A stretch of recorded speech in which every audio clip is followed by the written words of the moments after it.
Hello everyone, welcome back to the channel. For this episode of Comics Kwentuhan, we have art director, comics creator John Ray Bumanglag of Maharlika. And yung nakalagay doon sa likod niya, Futuron. Hello sir. Yeah. Hello, John.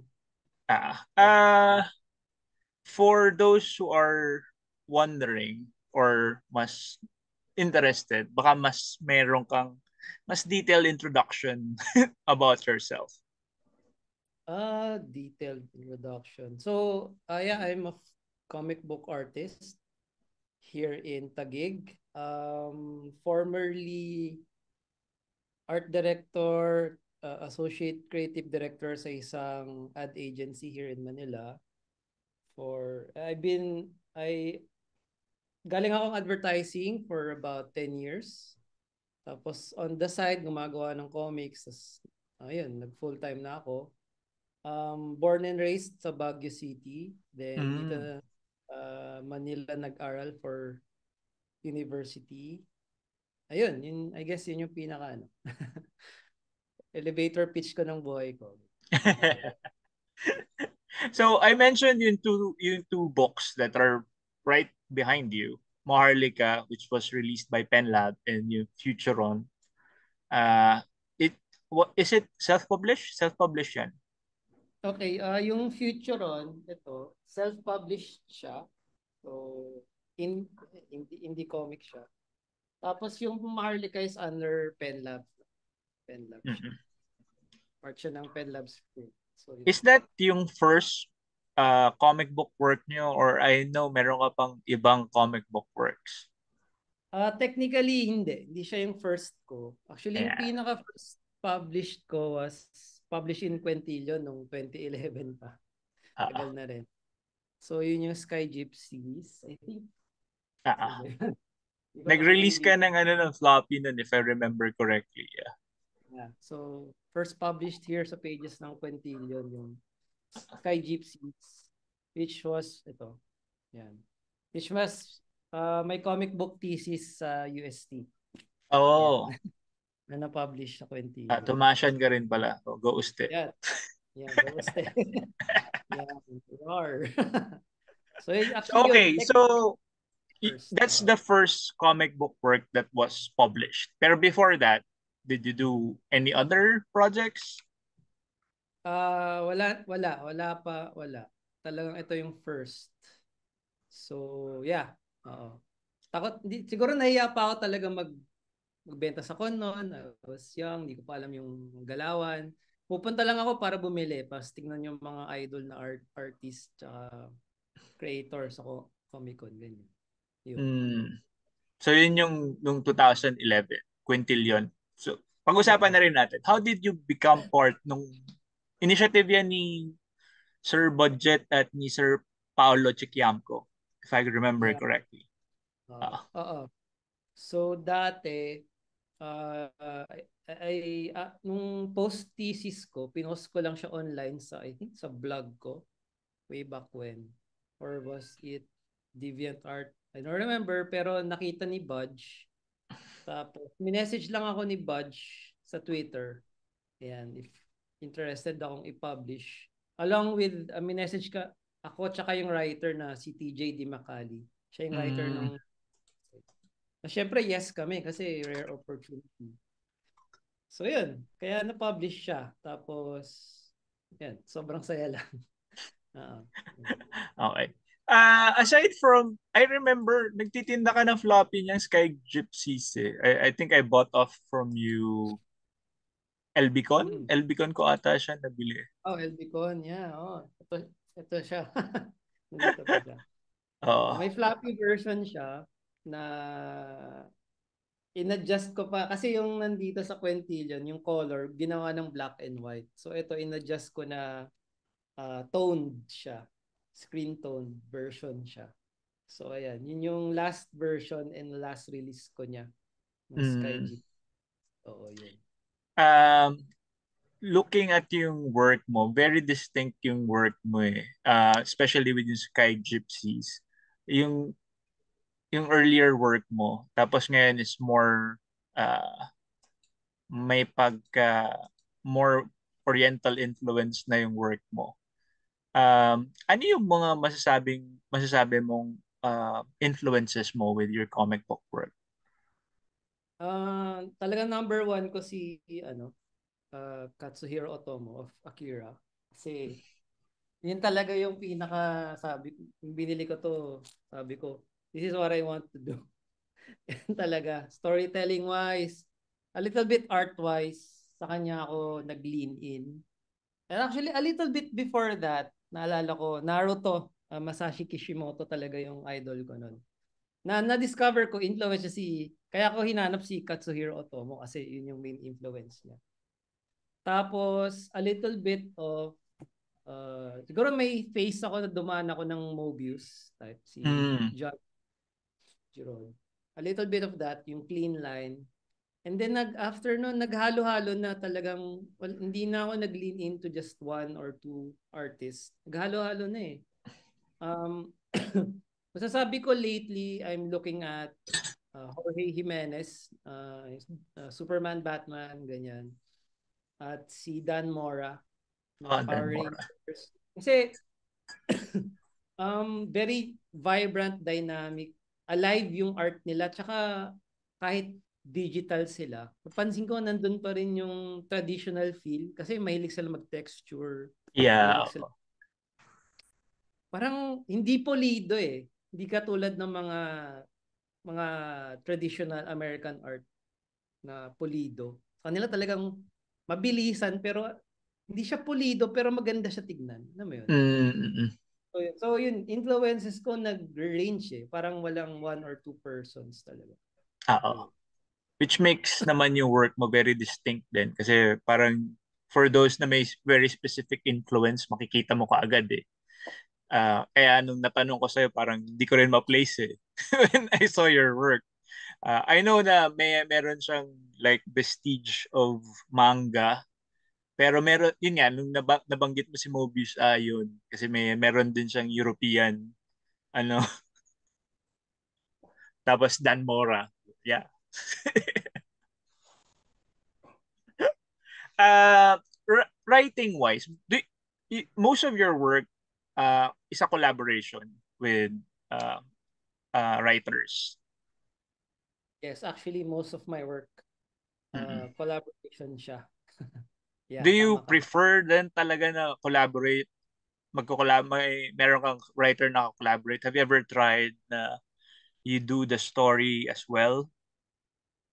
Uh, yeah, actually, it's not preferred pero it's just that hindi ako confident sa pagsusulat ko. That's why I collaborate with writers talaga. I've tried delving into writing on my own, pero mga super short stuff, mga 1 to 2 Mm, pages. Lately, then nagpa-practice ako magsulat or I'm coming up with the story of my own. Pero wala pa yung point na I'm confident na let's do this. Parang wala pa doon sa point na yun. So, mm, more of building muna yung foundation ng story ang ginagawa ko. Pero if hopefully I'll be able to write on my own. There are stories then I want to write on my own para ma-feel yung situation kasi nga parang American style eh, yung may writer kang partner eh, di ba? mm. Pero yung gusto ko din ma-achieve talaga yung syempre yung manga style na ikaw yung creator, you are the writer and the artist. And ikaw yung ikaw mag-iisip lahat. So Ah, yun din yung gusto ko ma-achieve din talaga. So, so meron ka talaga, you're shooting for that personal project. yeah. I've noticed both of your work from Sky Gypsies to Maharlika delving into sci-fi yung genre of, is that of your choice or nagkataon lang? It's of my choice. I love sci-fi talaga. Ah, Ever since, admittedly, lumaki akong sci-fi. My favorite film is Back to the Future. mm, Uh, of course, definitely Star Wars, Star Trek. Recent ones in the years, Black Mirror. I like the thought of ano yung what if in a science way, in a sci-fi way, what if. Kaya nade-daydream ko minsan. Ayan, kaya ako tinanggap yung Maharlika is alternate future Philippines. Mm. Tapos I also love fantasy. I love fantasy naman. Pero I don't know why I love science so much. May favorite subject ko sa ng school.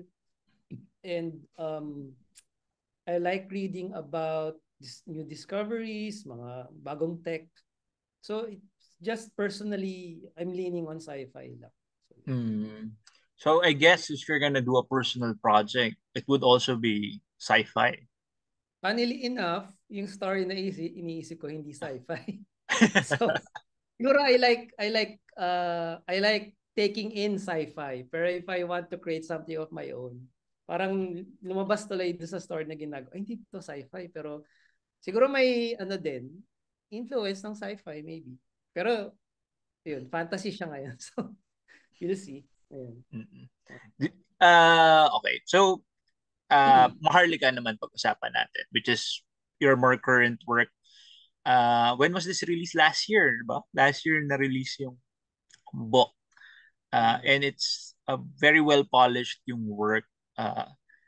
One thing na medyo ano ko with uh, sci-fi is especially yung mga time travel and other stuff is medyo you have to like double read kasi meron kang mamimiss eh.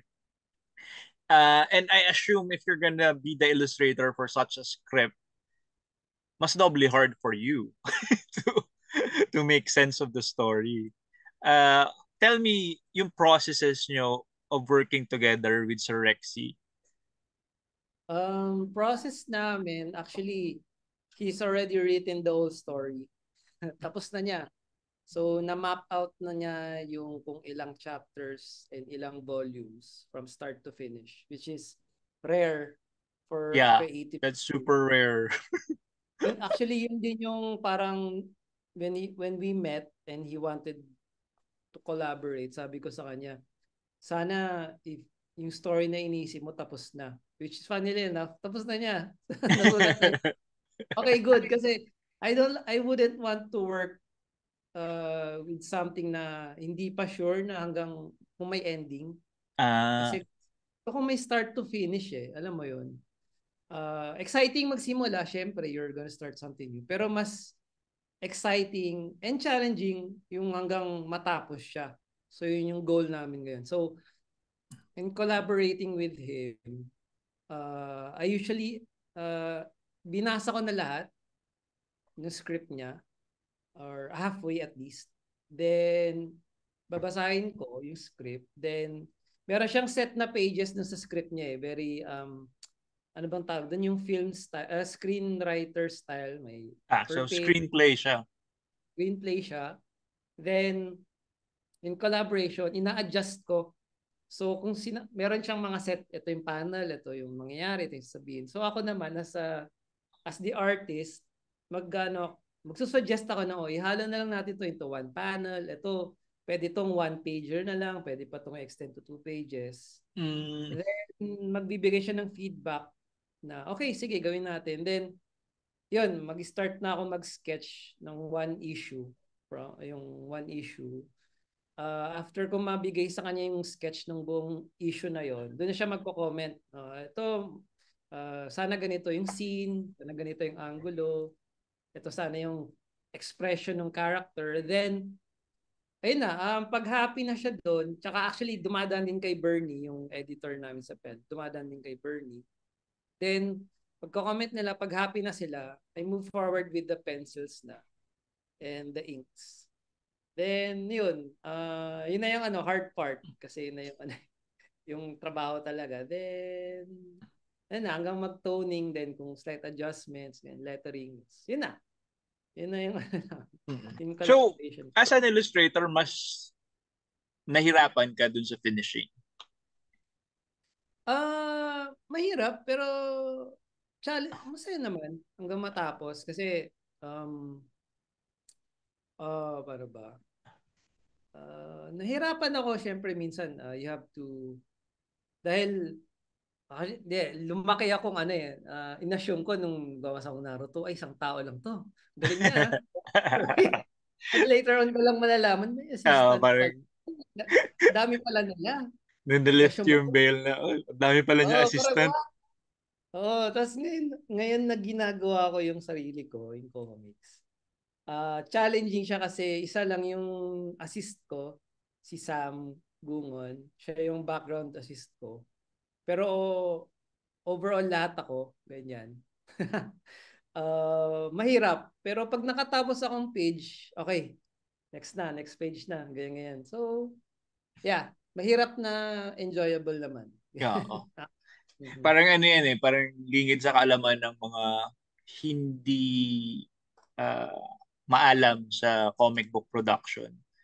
Sobrang sobrang extensive ng paggawa ng comics kasi katulad nga ng sabi ni Sir, bukod sa para ka nagdi-direct ng film So per para kang gumagawa ng storyboard. So yung composition and everything. Tapos yung work pa ni na Sir sobrang detailed. So may backgrounds and everything. Kung makikita nyo nga is parang hindi mo nga maiisip na isang tao lang yung gumawa nito. Grabe talaga. Oo. So parang and you're saying na tapos na yung story. Mm. How many other volumes are in the pipeline pa for this one? So, ang goal namin, 6 volumes. Six So, volumes. five, How many five chapters. pages ba to? 144, 140 each. Oh, Grabe. oh, grabe. And are you planning every year maglabas ng volume? Yeah, every year para may lumabas every year. Kasi mahirap naman, din eh. I know din naman na mahirap yung art. I know din the landscape na other artists take a long time. Mm-mm. Yung nababasa ko sa news, pag sa American comics, maraming delay, ganyan. Mm-mm. Nagugulat ako, nadi-delay sila, pero natatapos pa rin nila. Tapos sa Japanese manga side naman, nakita ko, nagpapahinga yung artist, may hiatus, ganyan. So sabi ko, now that full-time ako dito sa Maharlika, parang walang excuse na year in every year dapat may lumabas. So yun. Wala akong excuse. Kailangan may lumabas talaga. So, Very interesting that you said that full-time ka ngayon sa Maharlika. So this is your day job. yes. Oh. So, ibang klaseng discipline din yan that Mm-mm. you wake up every day tapos this is what you do. yeah.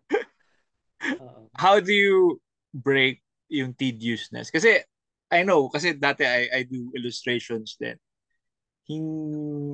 I guess meron akong some neuro problem na hindi ko kayang tuloy-tuloy. Like every day yun lang yung ginagawa ko. I usually have a break or gagawa ko na ibang stuff. Do you do that too? Yeah. Yeah. To be honest, hindi rin ako yung kayang umupo ng 5 hours dire-diretso. Ang pinaka-best ko is 3 hours. 3 hours na dire-diretso, then magbe-break ako ng 1 hour. Ganyan. And para rin hindi nakakasawa na ito lang ginagawa ko. When I wake up, kape, feed my cats, ganyan. Konting muna, relax. Tapos, first thing I always do is practice in the morning, parang 1 hour. Kasi, admittedly, na-realize ko, I would say na, competent naman yung skill ko sa pag-drawing. Pero never ako nag-delve in talaga na anatomy. So more like kung ano lang yung natutunan ko sa sarili ko dati. Pero lately, I've been trying to go back to the basics talaga. So practice every morning, 1 hour, then start na ng yung drawing. So mga na yan, before lunch. Ito yung ideal day Tapos lunch ka, mag-break ka, lunch ka ng 1 hour. After lunch, start ulit. Drawing hanggang 4:00, break, exercise or merienda muna, ganyan. Tapos dinner, then drawing ulit hanggang gabi na. So yun yung parang routine ko everyday para hindi nakakasawa. So yeah. Yeah. So, do you finish a page every day? Yeah. Hindi siya yung when I say I finish a page every day. So kumbaga today, kunyari, I finished penciling one page. I finished inking a page na pinencil ko yesterday. Then Mm. may pe-prep na ako na next page, mga props, 3D na ipe-pencil ko na the next day. Parang ano siya, layered na. Oo. So hindi ko rin kaya yung pencil ink hanggang isang araw. Parang magsasawa ako dun sa page. Oo, di Ganun, ba? hindi ako makaano eh. Oo. Para pag binalikan ko siya the next day, makikita ko na ay ito medyo mali, ma-adjust ko pa. Alam mo Mm. 'yun. Natutunan ko to siguro last year, 2 years ago na hindi pala ako yung gano'n artist na from start to finish isang page sa isang araw.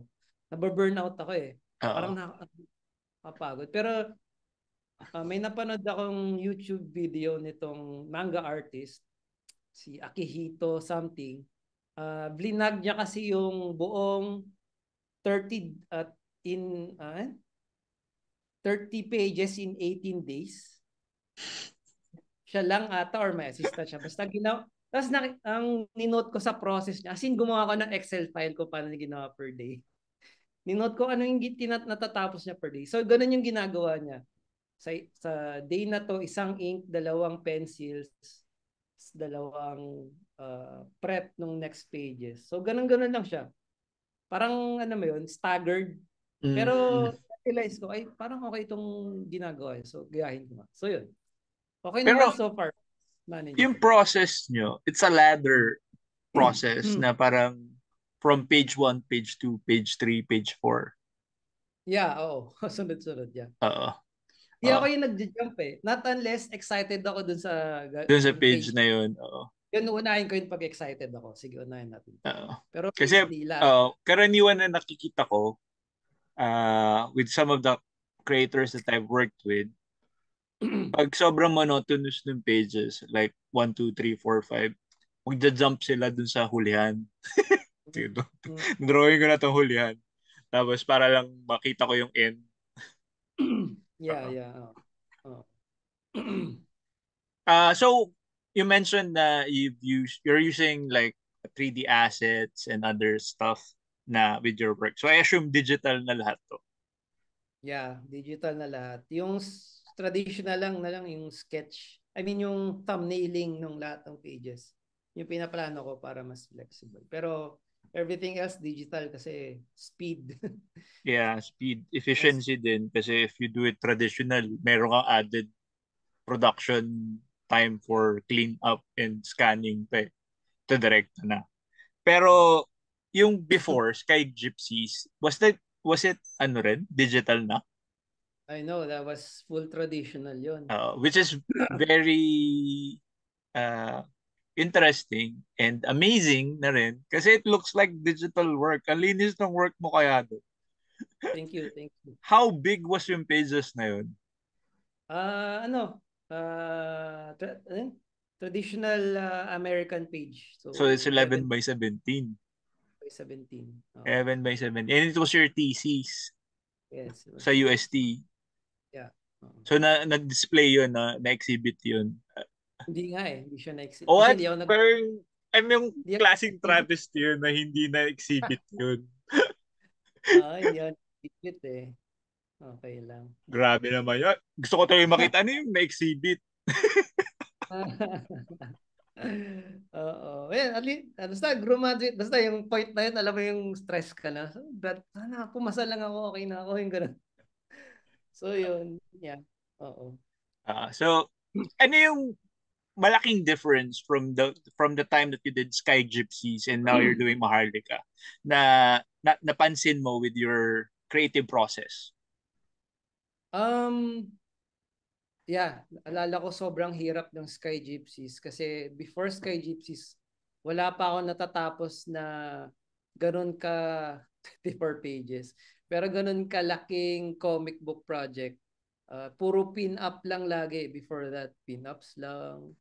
Alam mo yun, anime, pin-ups, yan. Tapos, yun talaga yung na-push ako na para siyang stress test if I really really wanted to do comics. Mm-mm. Kasi kung ayaw ko kung na-realize ko na ay, ayaw ko pala to kasi sobrang hirap. So hindi na ako siguro nag-comics ever. Pero I remember sobrang struggle kasi yung setting pa ng Sky Gypsies was space with spaceships. Yeah.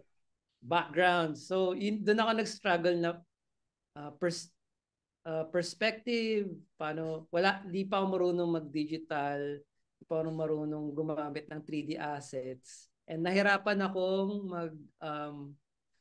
I guess, mag thumbnail sketch kasi hindi ko ewan ko kung bakit. Nahirapan ako mag-imagine paano yung scene, paano yung camera work, ganyan. So I remember taking pictures of myself. Ako yung model ng character, ganyan.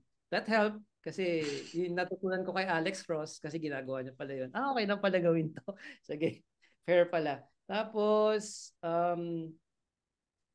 na-push yung knowledge ko ng anatomy na ay, ang hirap pala. Paano ba yung itsura ng puwet sa ganitong angulo ng Oo. paa? And then, yung design ng mga spaceship, tapos yung boat, yung ano yung Karumarga, basta yun. Parang walang 3D eh. So, Ah, okay, paano ba ito i-drawing? Ang hirap. ah. Tapos, Tapos as ano yan para for context kasi mahirap kasi hindi naman ako maglalagay ng images. Is it available anywhere online? Itong Sky Gypsies. It was before, pero I think inalis na namin yung link. Pero Ah, yan. So yan, yung struggle ko dyan, mga hindi, post na kasi yun ganyan. nga. Kasi I was about to say that there are comic books na static lang yung camera. Pero very ambitious yung ginawa ni Sir John Ray dun sa Sky Gypsies, and it was yung thesis niya. As in, nag-move around yung camera niya and it wasn't staying in just mid-shot. As in, Hmm. meron siyang worm's eye view, meron siyang bird's eye view, meron siyang weird na fish eye perspective. Yeah. Sobrang ambitious nung project niya. Kaya nagulat ako that it wasn't exhibited as one of yung top theses. Kasi it looked like a professional drawn and produced na comic book. Ayan.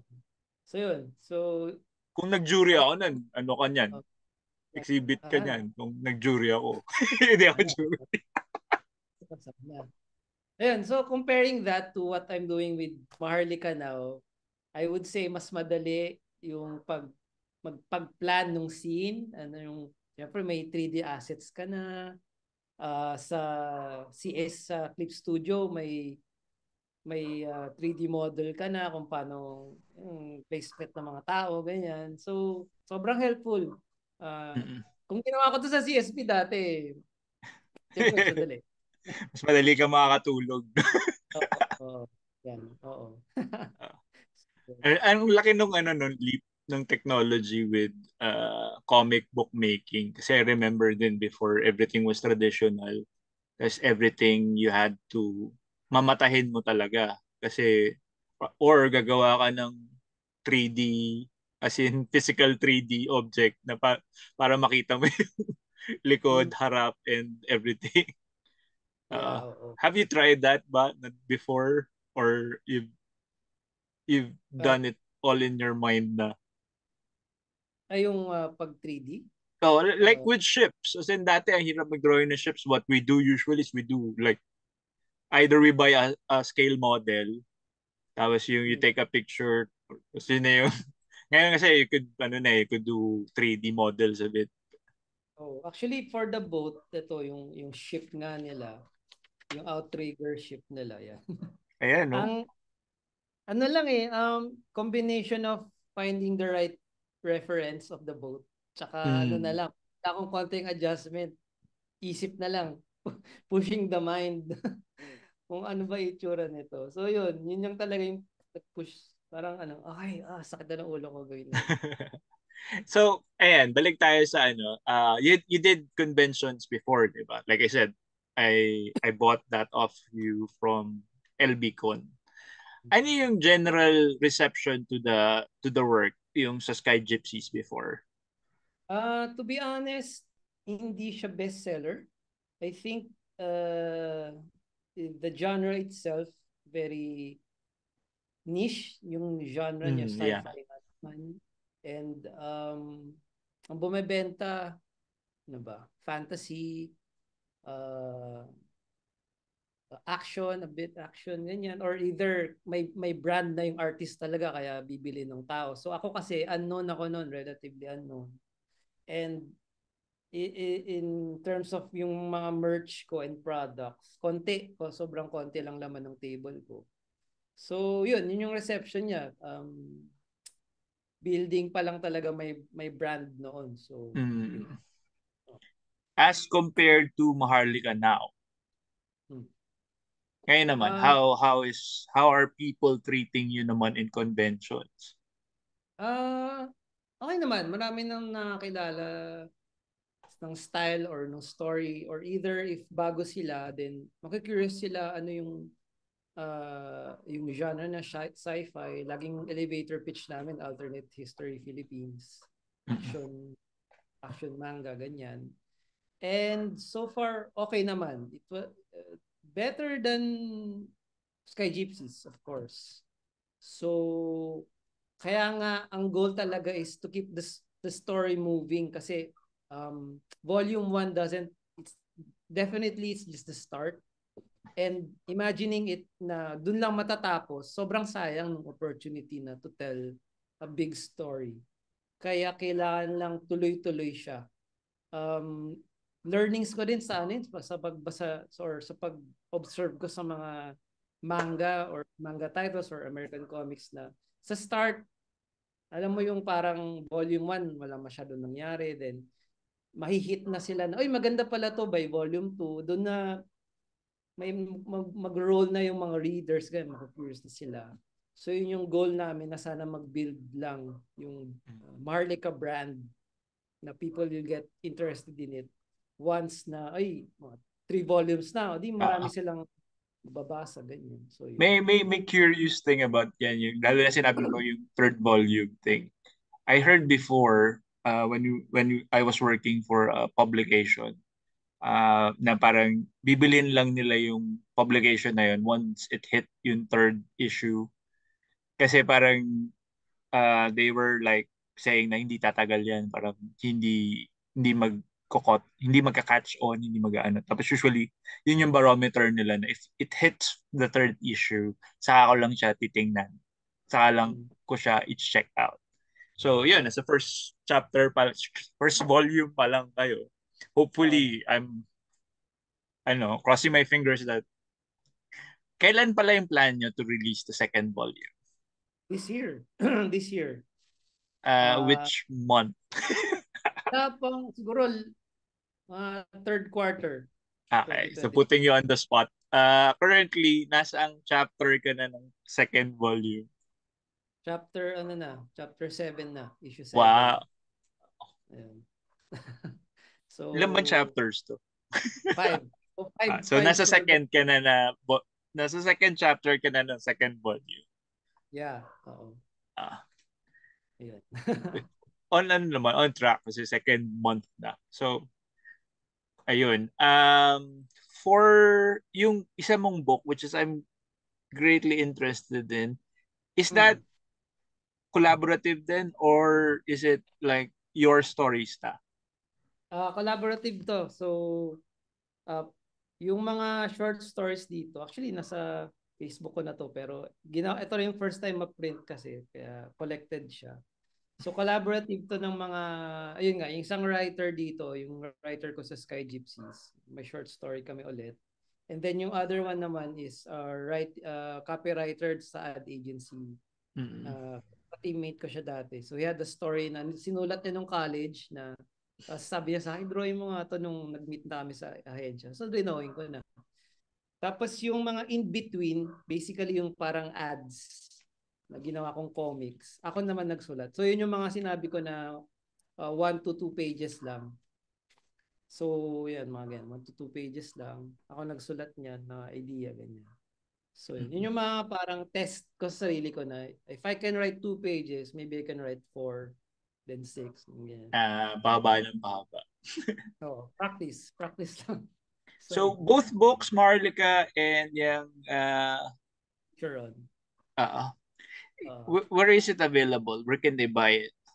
So ngayon kasi yung Marlica sold out ngayon sa Shopee. So available siya sa store namin sa Manila Middle Ground sa Makati. Mm. It's our consignment store. So nilagay ko dun yung books namin. So available siya dun ngayon. So you can contact me if you want to order. Papagrab ko sa inyo. Ganyan ako dali. Para ano. So yun. Yun siya Okay. ngayon. And in the other book? Yung Future On, available din siya dun. Okay. Ano. Tapos sa mga sa mga susunod na con natin this year, available ang Maharlika. Dadaling paubos na rin kasi yung Future On, so tingnan natin kung madadala ko pa yung ibang copy. So yun. Okay. So contact ka lang nila if they are interested with any of your books. Yeah. Do you have any idea when they'll be replenished dun sa Shopee nyo? Hopefully soon. Yeah, hopefully soon. Sana this month. Ah, Yun. okay. So, bigger world with us comic book creators. You're part of the comic book creator community. Ano yung mga na experience mo, na observe mo with our community, with how our comics is going on right now? Hmm. Mm. Maraming titles, maraming creators, marami nang lumalabas na sobrang galing pala, and maraming plans na exciting, mga na-announce, di ba? Dahil sa Comiket, sa Peacock, mga other publishers, yan, Penlab, Anino Comics, mga yan. So, very diverse na parang, syempre dati wala yan eh. Puro independent lang. Ashcans. So Mm. exciting. Maraming may gustong gumawa ng comics. And marami rin gustong magturo kung paano gumawa. Di ba yung ginagawa nyo sa comic area. Mm. Uh, ang sana lang marami pang, yung audience natin, makapture natin yung mga low-hanging fruit na naalala ko yung mga previous talks mo na with other creators na yun nga, maraming distractions or marami tayong competition with other media, di ba? So sana meron tayong makapture ulit natin yung ano nila, yung interest nila kasi nga yung maganda rin yung ginagawa nila Paolo sa Comiket, placing it sa malls, sa different areas para yung mga passers-by makita nila na ay may comics kasi din babasa ko lagi yung mga reaction ng mga tao. Ay, may comics pa pala. Yung hindi sila aware. So sana maging Parang aware talaga. parang yung events natin is like once a month or every other week. Pero nothing beats pa rin kasi like, di ba with most of the creators of my age, when I talk to them, how they got introduced to comics is because of its availability. Di ba? Some of them weren't really interested in comics, pero comics was like part and parcel ng buhay ng Pilipino dati na hindi mo maiwasan, which is what we aim sana na mangyari ulit, na sobrang accessible ulit ng titles natin na parang kahit ayaw mo, it's in your face. As in, binabasa ni Manong. So, binabasa nung kapag naghintay ka sa barberya, yun yung nakalagay doon. Oo. Sana mabalik yung ganong culture na readily available yung comics. And ano yun eh, parang part din ng pagiging interaction din for engagement nun. It's a weekly thing. So, inaabangan ng mga tao and they know where to get it. Tayo ngayon kasi parang kailangan mong hagilapin yung event para makakuha ng comic. So parang ilan lang yung ma-hit nating market nun. Yeah. Mm-hmm. Yung sa you did your rounds of events. How was yung reception that you see towards not just your comics, about any other publication? Mm. Yeah, okay naman. I mean, hindi siya su- yung mga superstars natin, yung mga pinipilahan, sila Uh, Manix, Adjo, yun, superstars, syempre. Then yung mga creators, hindi ko alam kung mararank ko, pero yung mga creators na okay naman, may mga curious naman, may mga bumibili. Exciting naman na makita na may nakaka-capture silang mga curious people na, oy ano to? Ano yung kon nito? So, ganun din minsan na experience ko na, ay, wow, this is parang interesting. Yan, Maharlika. Uh, yun yung na-experience ko so far. Pero, paano ba ba?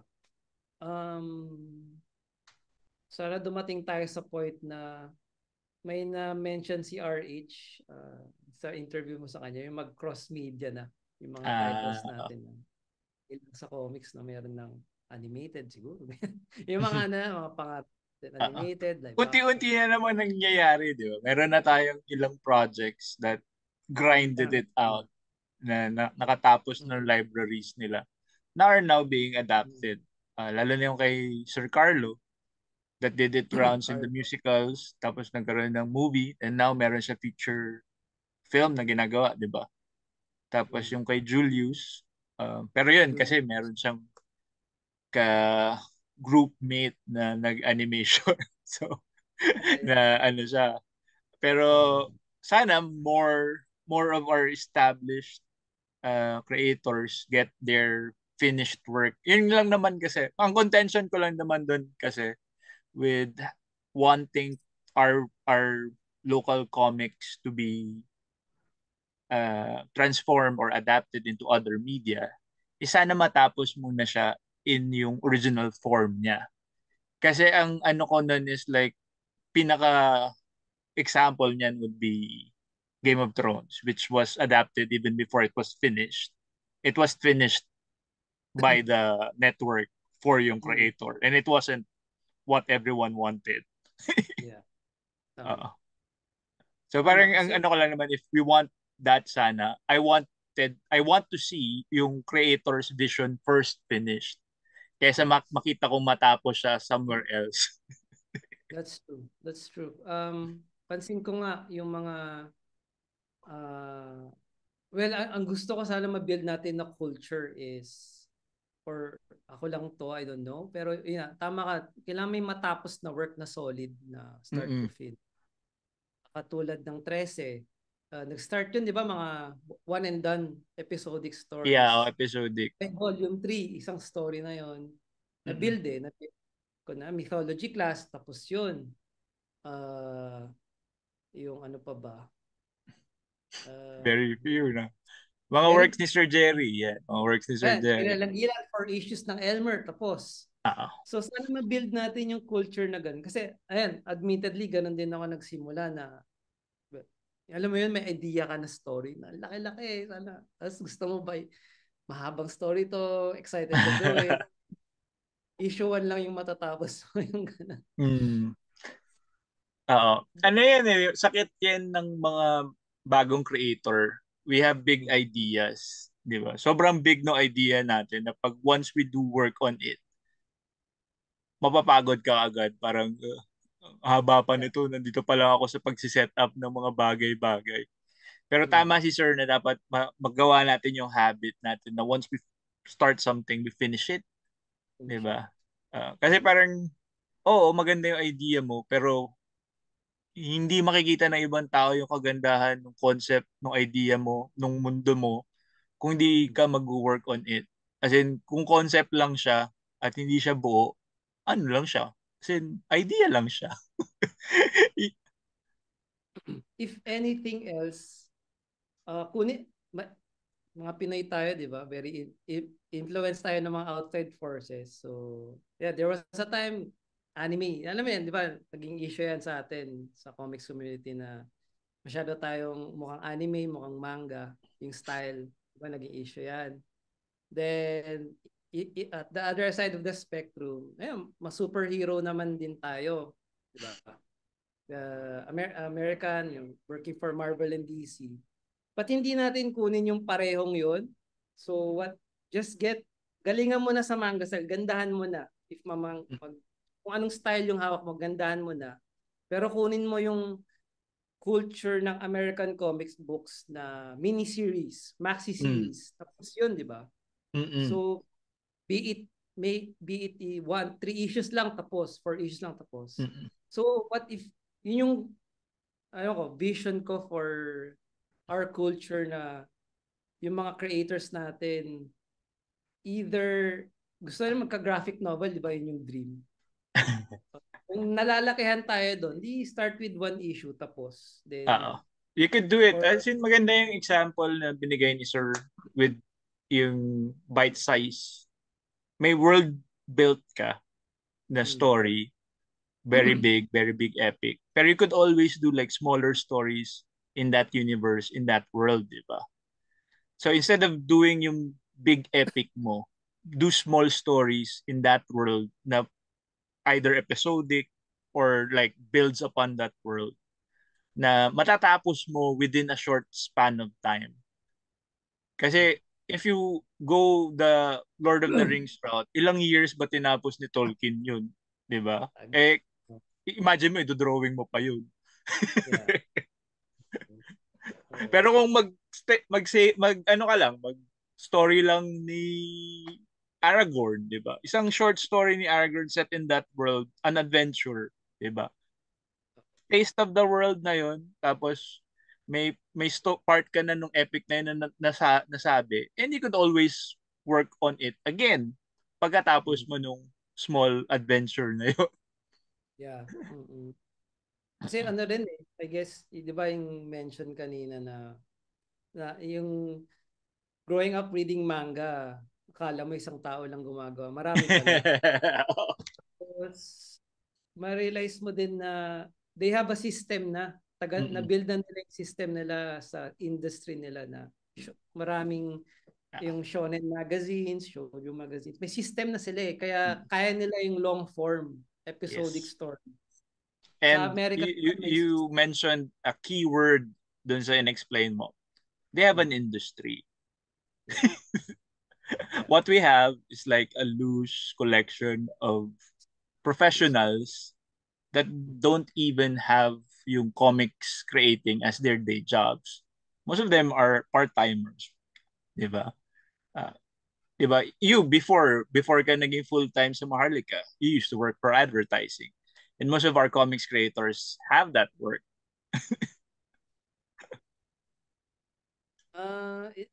It's a dream. Pero, you gotta start somewhere. If not, sana may dumating yung point na nag-blast off talaga yung isang creator locally. Nagawa niya yung sarili niyang idea, kinuha siya, then balik siya sa Pilipinas to do it. Ewan ko, yung mga daydream ko yung mga... Yeah, that would ayun. be very ideal. Like somebody who made it big outside has yung clout to do projects here and do a local project. Kasi malaking boost yun para sa atin na local creators. Have someone with a name and with resources to do a project here aimed for the local market and also outside. Malaking bagay para sa atin. Hopefully somebody does it. Kasi meron naman tayong ganong caliber of creators na available na. Yeah. Gawa lang ng gawa. Basta, gawa lang tayo ng gawa. gawa lang na maganda. Final message, sir, for those who are listening into our conversation who would want to be a comic book creator? If you want to do comics, madami na nagsasabi, sila Jerry, namimiss ko yung mga yan. Pero they always say, mahalin mo muna yung ginagawa mo. Yung passion. Tapos, natutunan ko rin personally, mahalin mo, but of course, be also practical with it. So, if kailangan mo ng day job para lang makakain at makagawa, take it. Pero pag uwi mo, gawin mo. Yun yung advice ko. Tapos, if you're going to make something, kung may sisimulan ka na idea, tapusin mo hanggang matapos. It may take months, may take a lot of time, pero ang goal mo dyan may matapos ka. Kasi pag may natapos ka na, yung confidence mo nagbi-build. Kaya mo ng, yung first mo siguro, kaya mo lang ng 5 page. Okay, sige, fine. Next, kaya ko na siguro ng 7. Hanggang patong-patong, then you have the confidence to go big. Tapos, if anything else, support mo yung mga other artists mo. Actually, sinasabi ko rin sa sarili ko to. Make connections, make friends in the industry. Be kind, be good. Ayan.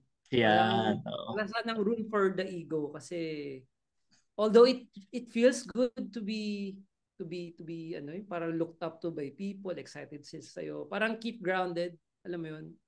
You're a comic book artist, you're not a celebrity. Parang gano'n. So, remind mo lang sarili mo na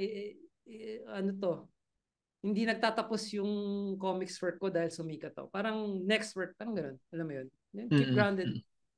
Tapos, ayun, if you wanna make comics, sana, it's a work on the idea. Kasi galing akong advertising. So, make it yung idea na maganda para mahirap gumawa ng comics eh.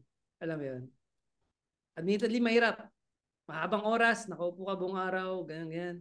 Pero kung maganda yung idea mo, it will be worth it. Kasi kung simula pa lang, hindi pulido, pangit yung idea, sayang yung oras. Parang mapifeel mo baka, ano mo yun, parang ginugol mo yung oras mo sa isang hindi magandang idea. Di, learnings na lang. Pero sana, maganda yung idea at pag-uusapan yung idea. Yun yung sabi ko. Ayun. Yun Thank you, sir, sa iyong oras. Marami kami natutunan. Marami tayong bagong perspective na nabuksan. And hopefully, maging available na ulit sa shop nila yung books mo. Ano yung immediate events that they could meet you at, that you would be attending? So yung next event sa February 10 and 11 sa Comiket QC. So nandun ako ng Sunday ng Feb 11. Pero available yung Harlika sa Penlab table sa Comiket. And then after that, LBCon. I won't be there pero available din yung Penlab titles namin doon. So yun yung immediate na events. Okay. So sa 11, you'd be there Sunday sa Centris. Comiket Comiket QC. Tapos your book will be available sa LBCon sa 17. Yeah. Okay. And for your SOCMED, where can they follow you, sir? So you can find me at facebook.com/thejohnray. So TheJohnray. So yun yung we'll put it in the description lahat yan. Same lang sa Instagram. Tapos, ipa-plug ko rin yung store namin, yung Manila Middle Ground na sa Makati. You can Google it naman. So we'll have the links din sana. Available din yun all week yung Maharlika. And other creative and art Saan to, sir? Saan to, sir, sa Makati? Sa barangay nablangko tuloy ako. San Antonio. Sa may San Antonio. Malapit sa Shopwise. Yun na lang. Yun yung landmark, Shopwise. Okay. So yun, maraming salamat kay Sir John Ray. Let's support yung titles nila.